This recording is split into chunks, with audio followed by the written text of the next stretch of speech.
Welcome to this in depth analysis of major macroeconomic imbalances.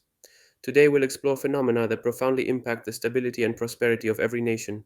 Understanding these mechanisms is essential for students, investors, and anyone wishing to interpret global economic dynamics. Macroeconomic imbalances represent significant fluctuations and deviations from an economy's ideal equilibrium. They can manifest themselves in various forms, destabilizing the economic system and the daily lives of citizens. Their impact can be far reaching, affecting purchasing power, employment, and general confidence. Among the most significant and studied imbalances, we'll focus on three key elements. We'll discuss inflation, unemployment, and the intricate phases of the business cycle. These concepts are interconnected, and understanding them is crucial. Let's begin our discussion with inflation, a term often heard but not always fully understood.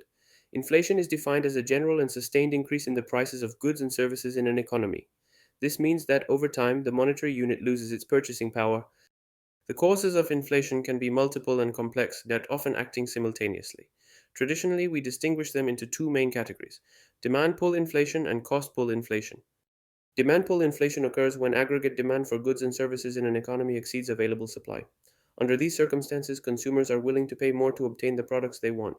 This excess demand can have various origins. A common trigger is increased government spending, which injects more money into the economy. Robust growth in private consumption also helps push demand higher. Finally, increased exports can reduce domestic supply, fueling price pressure. On the other hand, cost push inflation occurs when there is an increase in production costs for businesses. This is not directly related to demand, but rather to the expenses companies incur. These higher costs are then passed on to consumers. Among the main triggers are rising wages, which increase companies' personnel costs. Another crucial factor is the rising price of raw materials, such as oil or metals essential for production. Faced with higher costs, companies are forced to raise the prices of their products. This strategy is necessary to maintain profit margins and business sustainability. The consequences of inflation are significant and impact all economic actors.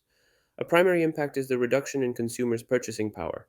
With the same amount of money, they can buy fewer goods and services. Furthermore, inflation erodes the value of savings. Money deposited in banks or invested in low yield instruments gradually loses its real value. This means that savers see the purchasing power of their reserves diminish. This situation creates significant difficulties for families who struggle to meet daily expenses. Rising prices can make essential goods and services prohibitively expensive. Economic instability generated by inflation can lead to a decrease in confidence and long term planning. Let's now turn to another serious macroeconomic problem: unemployment. This phenomenon has profound social and economic impacts. Unemployment isn't just a matter of numbers, it directly affects people's lives and well being. Unemployment occurs when people actively seeking work fail to find it. It is a key indicator of a country's economic health. High unemployment often signals structural or cyclical problems. There are different types of unemployment, each with specific causes and characteristics. Understanding these distinctions is essential to formulating appropriate policies. Let's analyze the three main categories. Frictional unemployment is temporary in nature. It is caused by the natural time it takes workers to transition from one job to another. This may include the period of searching for a new job after leaving a previous one or after graduation. This form of unemployment is considered inevitable and even healthy in a dynamic economy. It indicates workers' ability to change jobs to improve their conditions. It is a natural aspect of the labor market. Cyclical unemployment, on the other hand, is closely linked to fluctuations in the business cycle. It increases significantly during recessions when economic activity slows. Companies reduce production and consequently cut staff.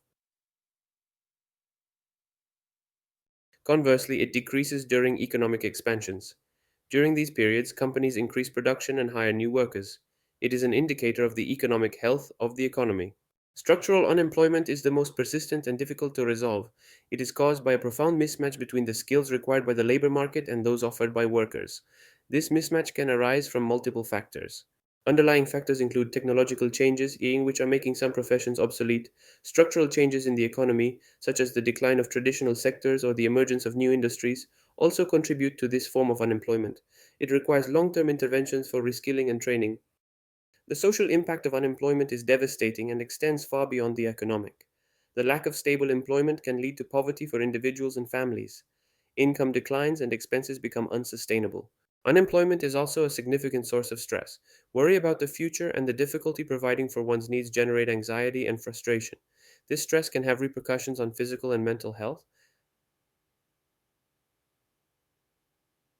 Indeed, mental health problems such as depression and anxiety are common among the unemployed. The loss of self esteem and purpose can have lasting effects. Finally, unemployment is sometimes linked to an increase in crime. Desperation and a lack of opportunities can push some individuals into illegal activities. We conclude our analysis with the business cycle, a phenomenon that describes the natural fluctuations of economic activity over time. Understanding the cycle is crucial for anticipating future trends and making informed decisions. It is not a linear path, but an alternating series of phases.